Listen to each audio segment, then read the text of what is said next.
കൂടുതൽ ആളുകളും ഡയബറ്റിക് മൂലം ബുദ്ധിമുട്ടുകൾ അനുഭവിക്കുന്നവരാണ്. ബിയോണ്ട് ദ 300, അതായത് 300ലും കൂടുതൽ വരുമ്പോഴാണ് അത് നമ്മൾ നല്ല രീതിക്ക് ശ്രദ്ധിക്കേണ്ടതാണ്. മെഡിക്കേഷൻസ് എടുക്കേണ്ട ആവശ്യങ്ങളൊക്കെ അവിടെ വരുന്നുണ്ട്. പലർക്കും ഉള്ള സംശയമാണ് ഫ്രൂട്ട്സ് കഴിക്കാൻ പറ്റുമോ എന്നുള്ളത്. അപ്പോൾ ഫ്രൂട്ട് ജ്യൂസ് കഴിക്കുന്നതിനേക്കാളും ഏറ്റവും ബെറ്റർ ഫ്രൂട്ട്സ് കഴിക്കുന്നതാണ്. സാലഡ്സിന്റെ ഉപയോഗം കൂടുന്നത് വളരെയധികം നല്ലതാണ്. അതിൽ ഒരുപാട് ഫൈബർ കണ്ടന്റും ആന്റി ഓക്സിഡൻസ് ഒക്കെ ഉണ്ട്. ഈ ഡയബറ്റിക് പൂർണ്ണമായിട്ട് മാറ്റിയെടുക്കുക അല്ലെങ്കിൽ ഡയബറ്റിക് ഇല്ലാതാക്കുക എന്ന് പറയുമ്പോൾ നമ്മൾ ഈ ബ്ലഡ് വെസൽസിലുള്ള അല്ലെങ്കിൽ ബ്ലഡിനകത്തുള്ള ഗ്ലൂക്കോസിന്റെ അളവ് കുറച്ച് കൊണ്ടുവരികയാണ് വേണ്ടത്. അതിനെ നീക്കം ചെയ്യണമെങ്കിൽ ഒന്നുകിൽ നമുക്ക്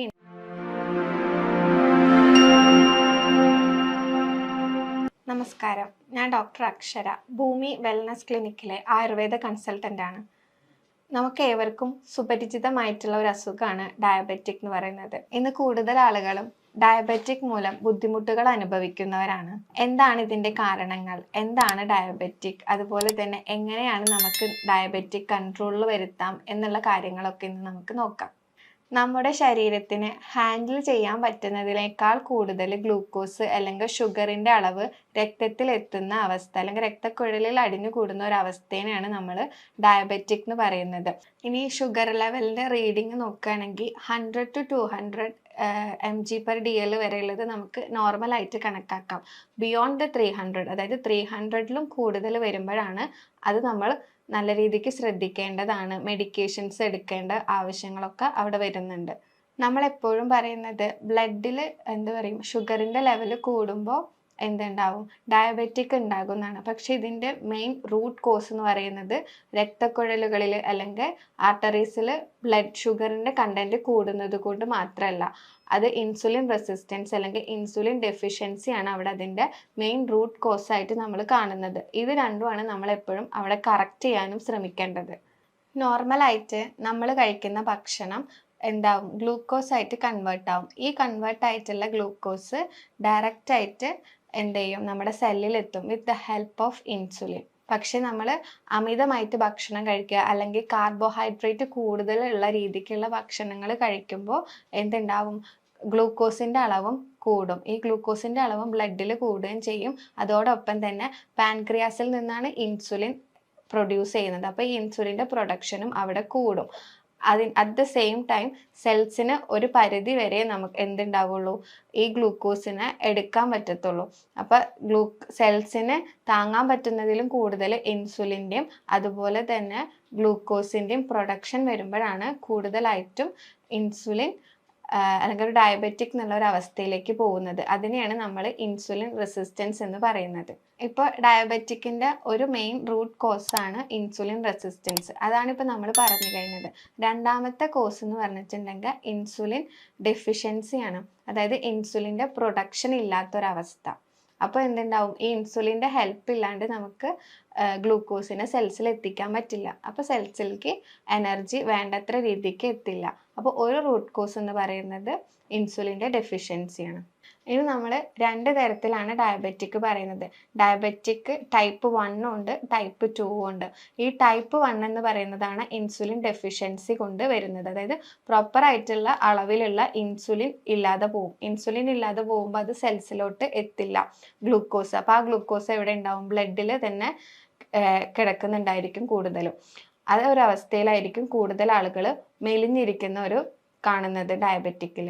ടൈപ്പ് 2 ഡയബറ്റിക്സ് എന്ന് വെച്ചിട്ടുണ്ടെങ്കിൽ ഇൻസുലിൻ റെസിസ്റ്റൻസ് കൊണ്ട് വരുന്നതാണ്. അപ്പോൾ ഇൻസുലിൻ റെസിസ്റ്റൻസ് വരുമ്പോഴും ബ്ലഡിനകത്ത് ഗ്ലൂക്കോസിൻ്റെ അളവ് കൂടുതലായിട്ട് കാണാം. അത് നമ്മളെ ഒബേസിറ്റി പോലുള്ള കാര്യങ്ങളിലോട്ട് എത്തിക്കും. അതാണ് ടൈപ്പ് 2 ഡയബറ്റിക്കിൽ പേഷ്യൻസ് എപ്പോഴും തടിച്ചിരിക്കുന്നത്.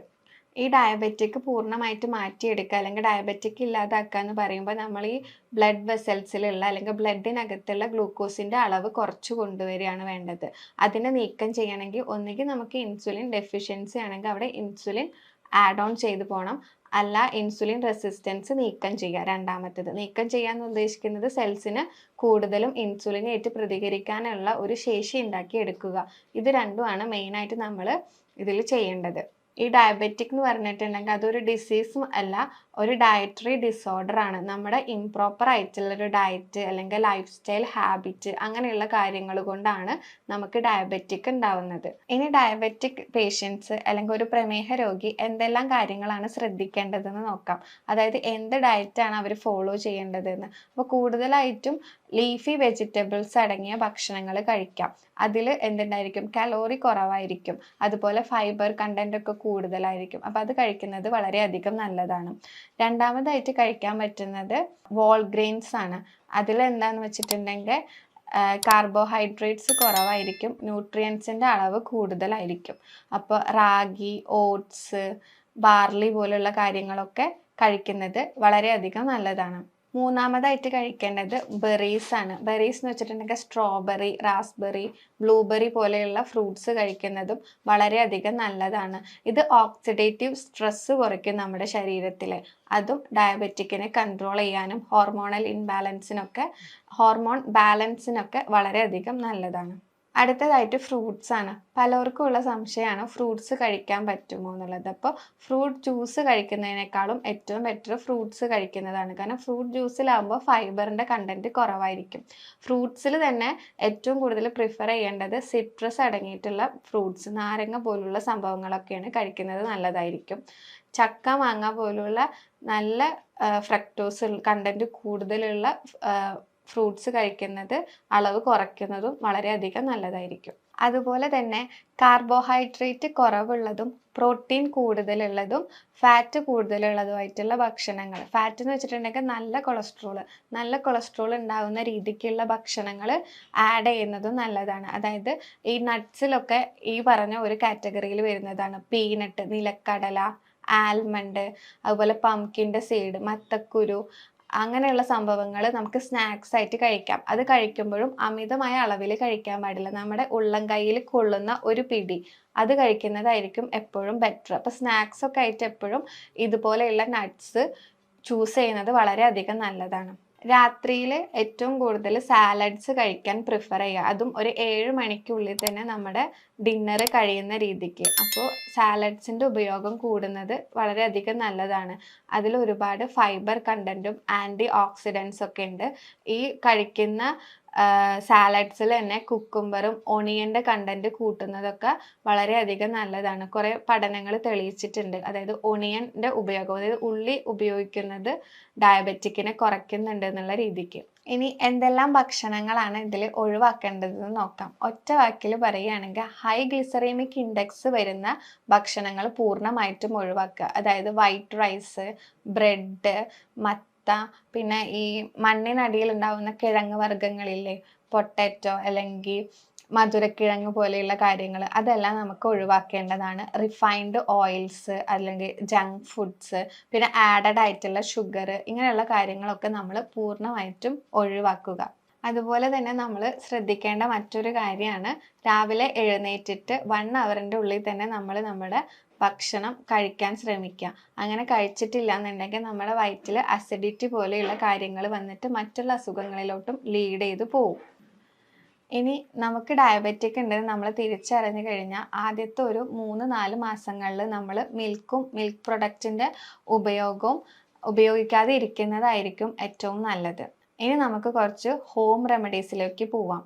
ഹോം റെമഡീസ് പറയുകയാണെങ്കിൽ നമുക്കറിയാം ഉലുവ ഒരു പിടി എടുത്തിട്ട് നമ്മൾ തലേ ദിവസം വെള്ളത്തിലിട്ട് വെക്കുക.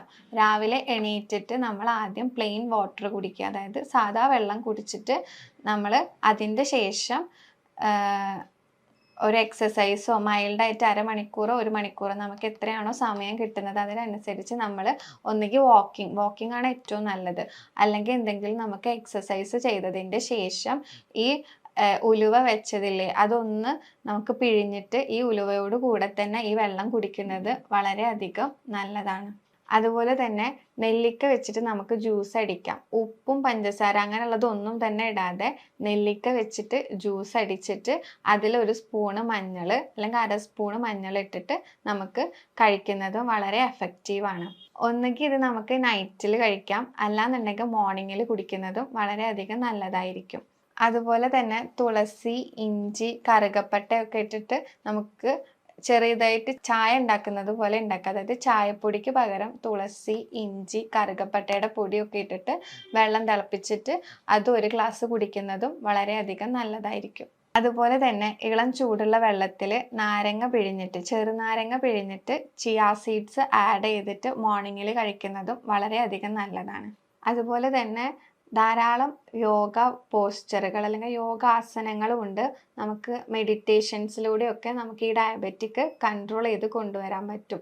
ട്വിസ്റ്റിംഗ് പോസ്ചറുകൾ എല്ലാം തന്നെ ഇതിൽ വളരെയധികം സഹായിക്കും.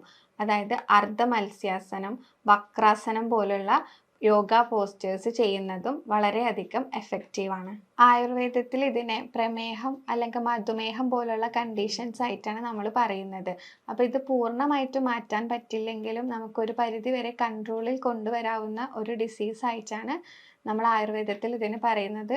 അതിന് വേണ്ടിയിട്ട് അതായത് ഈ ഡയബറ്റിക് കൺട്രോളിൽ വരുത്തുന്ന രീതിക്കുള്ള ധാരാളം മെഡിസിൻസും ട്രീറ്റ്മെൻറ്റും ആയുർവേദത്തിൽ അവൈലബിൾ ആണ്. ഈ പറഞ്ഞ കാര്യങ്ങളിൽ എന്തെങ്കിലും സംശയം ഉണ്ടെങ്കിൽ താഴെ കാണുന്ന നമ്പറിൽ നിങ്ങൾക്ക് കോൺടാക്റ്റ് ചെയ്യാവുന്നതാണ്.